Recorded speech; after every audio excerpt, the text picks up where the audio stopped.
Bismillahirrahmanirrahim. Assalamualaikum warahmatullahi wabarakatuh. Perkenalkan, nama saya Fadlika Cayaningrum. Saya salah satu mahasiswi Magister Ilmu Agama Islam Universitas Islam Indonesia dengan konsentrasi studi Islam. Kali ini saya akan membahas tentang pemikiran tokoh dari Muhammad Hatta tentang pendidikan Islam modern. Langsung saja ya. Pendidikan Islam di Indonesia itu berjalan secara dinamis. Mengapa? Karena banyaknya muncul lembaga-lembaga pendidikan Islam di dalamnya.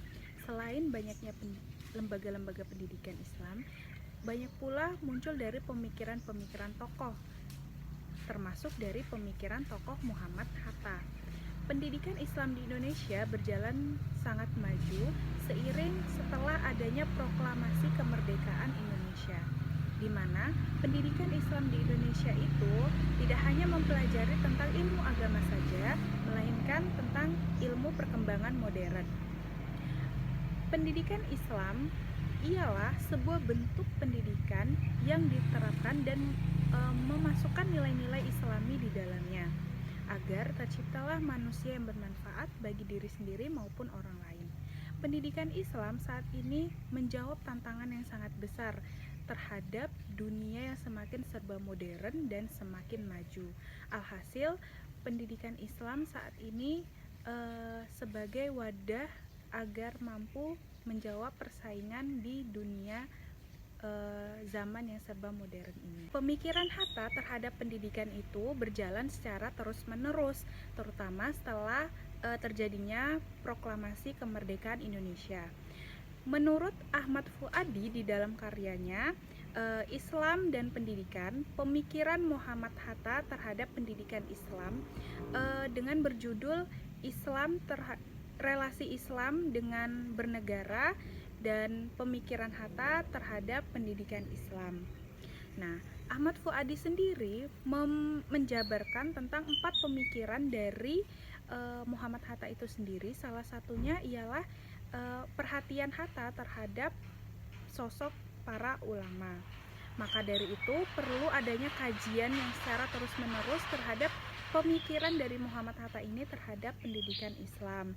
Beliau berupaya agar pendidikan Islam modern saat ini mampu melahirkan sosok para ulama-ulama yang modernis, humanis, dan yang pasti mampu menjawab tantangan perkembangan zaman modern ini yang semakin modern dan semakin kompleks. Selanjutnya kita akan membahas tentang biografi beliau. Muhammad Hatta lahir di Bukit Tinggi 12 Agustus 1902. Beliau memiliki latar belakang yaitu ibu yang merupakan seorang pedagang dan ayah dari keturunan Surau. Maka dari itu Muhammad Hatta dari kecil sudah ditanamkan nilai-nilai Islami di dalam dirinya. Sejak kanak-kanak ia telah mengaji dan dikenalkan ilmu agama itu belajar di Surau Nyi Jambek, sehingga Muhammad Hatta dari kecil sudah dikenalkan nilai agama di dalam lingkungan keluarganya. Ketika beliau melanjutkan pendidikan formal itu di Kota Padang, beliau tidak pernah melupakan nilai-nilai agama yang telah diajarkan oleh orang tuanya. Selama di Padang, beliau tidak melupakan yang namanya ilmu Al-Quran, walaupun banyak perbedaan, banyak perubahan yang terjadi selama beliau mengampu pendidikan formal saat itu. Nah, beliau mendalami dan mendapatkan pendidikan agama Islam itu didapatkan oleh seorang ulama yang bernama Haji Abdullah Ahmad. Beliau merupakan tokoh ulama pembaharu, sehingga melekatlah di dalam diri beliau tentang nilai-nilai Islami dan melekatlah nilai-nilai Islami di dalam dirinya. Selanjutnya, konstruk pemikiran Muhammad Hatta, beliau meyakini bahwa pendidikan Islam itu tidak hanya dipelajari dari surau saja, tetapi bisa melalui metode tanya jawab ataupun diskusi melalui bersama tokoh-tokoh maupun sama para ulama. Menurut Nurholis Majid, beliau mengatakan bahwa Muhammad Hatta itu dilahirkan dan dibesarkan dari lingkungan yang Islami yang memiliki keagamaan yang kuat. Bahwasanya sang ayah Muhammad Hatta itu berasal dari Minangkabau, yang juga seorang ikut aktif terhadap kegiatan keagamaan di Minangkabau.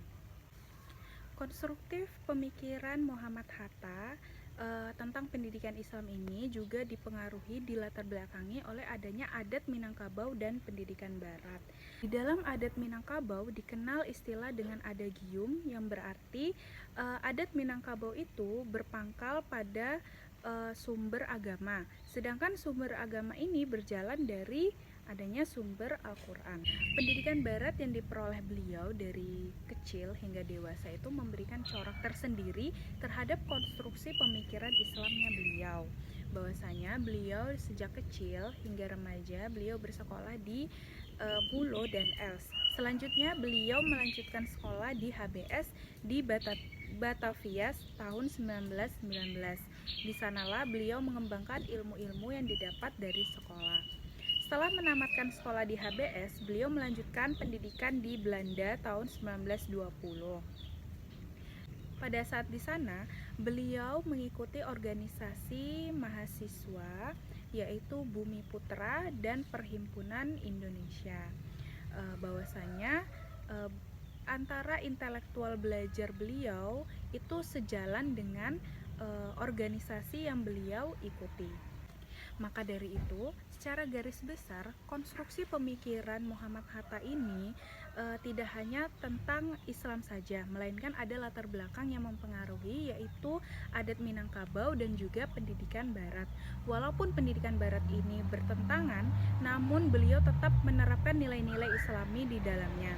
Menurut Nurholis Majid mengatakan bahwa Muhammad Hatta itu walaupun mengembangkan antara pendidikan Barat ini, beliau tetap menerapkan nilai-nilai religius dan memiliki pribadi yang soleh. Selanjutnya, kita akan membahas peranan Muhammad Hatta terhadap berdirinya sekolah tinggi Islam. Di masa pendudukan Jepang, di mana banyak gerakan-gerakan yang ingin memunculkan sebuah perguruan tinggi, di mana sudah ada sejak dikumandangkan oleh organisasi-organisasi Islam di masa kolonial. Cita-cita dalam mengumandangkan itu telah banyak berlangsung di sebuah organisasi Islam, baik itu yang tradisionalis maupun yang modernis. Di awal tahun 1945, Masyumi yang merupakan federasi lanjutan dari MIAI ini yang membawahi 4 organisasi besar, yaitu ada NU, Nahdlatul Ulama, Muhammadiyah, Persatuan Umat Islam, dan Persatuan Umat Islam Indonesia, melahirkan sebuah gerakan munculnya ingin berdirinya sekolah tinggi ataupun perguruan tinggi Islam. Maka dari itu, muncullah sebuah keputusan yang berhasil dilalui 4 organisasi besar tersebut dalam memunculkan sebuah perguruan tinggi Islam yang dikenal dengan Sekolah Tinggi Islam atau STI. Salah satu hasil yang signifikan ialah terbentuknya panitia perencana STI. Adapun tugas dari panitia yaitu menetapkan peraturan umum, peraturan rumah tangga, menetapkan susunan dari badan wakaf, penetapan badan penyelenggara dan badan pengawas, serta menetapkan senat. Muhammad Hatta selaku ketua panitia harus mampu menyelesaikan tugas-tugas yang diembannya. Selain itu, beliau juga dibantu oleh Suwandi sebagai wakil ketua dan Ahmad Ramali sebagai sekretaris serta para anggota. Maka dari itu, peran dan kerja keras dari para tokoh-tokoh termasuk Muhammad Hatta dalam berhasilnya mendirikan Sekolah Tinggi Islam. Pada tanggal 8 Juli 1945, di mana kondisi Indonesia masih belum kondusif, maka dari itu STI berada di Jakarta. Kemudian baru dipindahkan ke Yogyakarta. Pada tanggal 18 Desember 1947, Badan Panitia Perbaikan STI mengubah nama STI Sekolah Tinggi Islam menjadi Universitas Islam Indonesia atau UII dengan 4 fakultas pada saat itu, yaitu Fakultas Pendidikan, Fakultas Agama, Fakultas Ekonomi, dan juga Fakultas Hukum.